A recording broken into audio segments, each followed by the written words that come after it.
So first of all, we have redstone dust, which is mined from the lower levels. You just place it on the ground and it will connect to itself.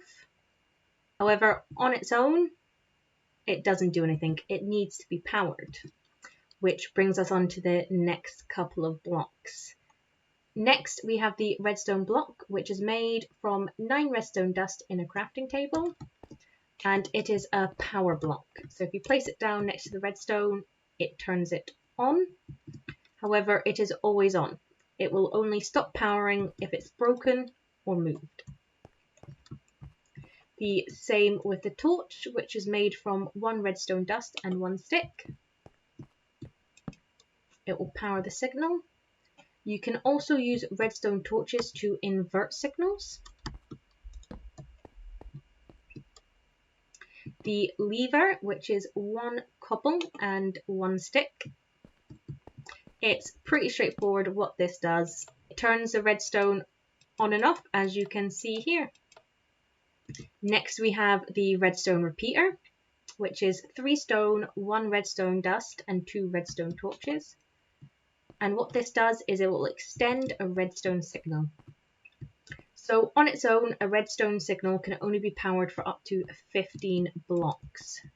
But by using a redstone repeater, we can power it even further, potentially infinitely. Oh, wrong block.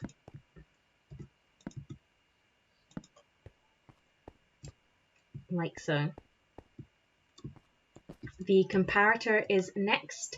3 stone, 3 redstone torches and 1 quartz in a crafting table.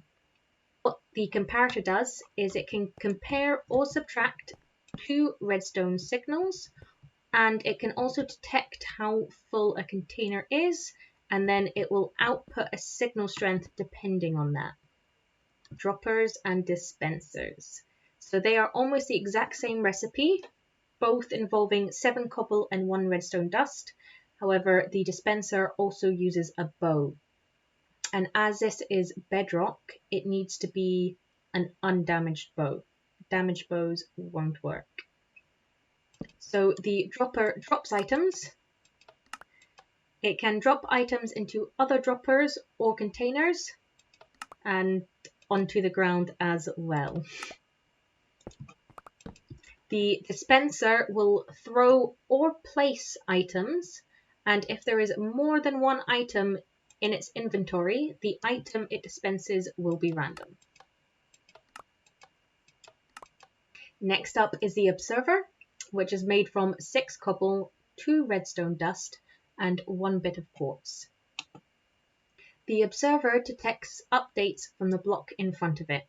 So if I place a block here, you can see there's a short pulse, and when I break it, it also detects it.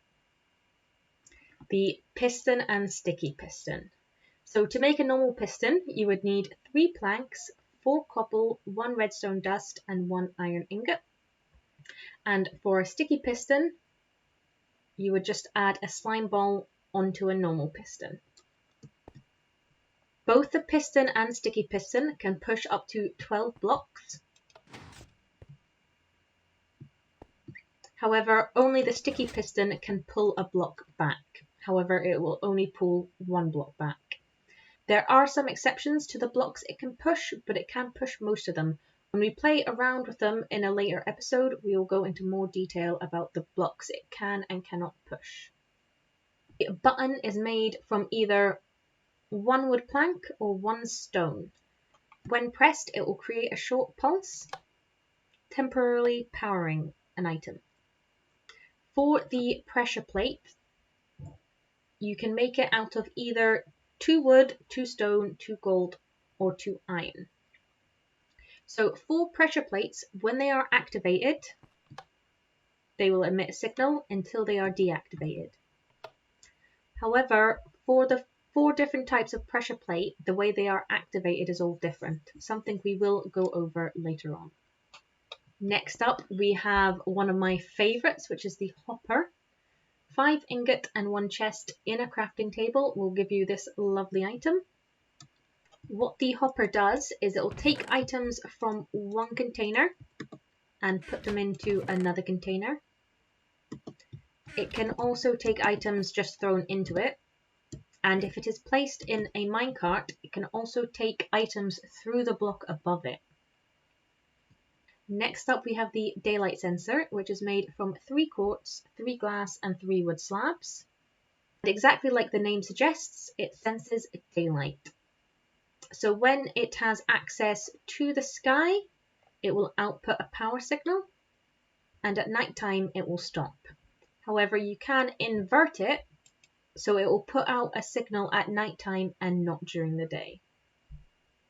Second last, we have the tripwire hook.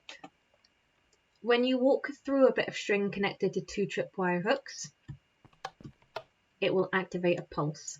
This is great for setting up traps, so keep this in mind if you want to prank your friends.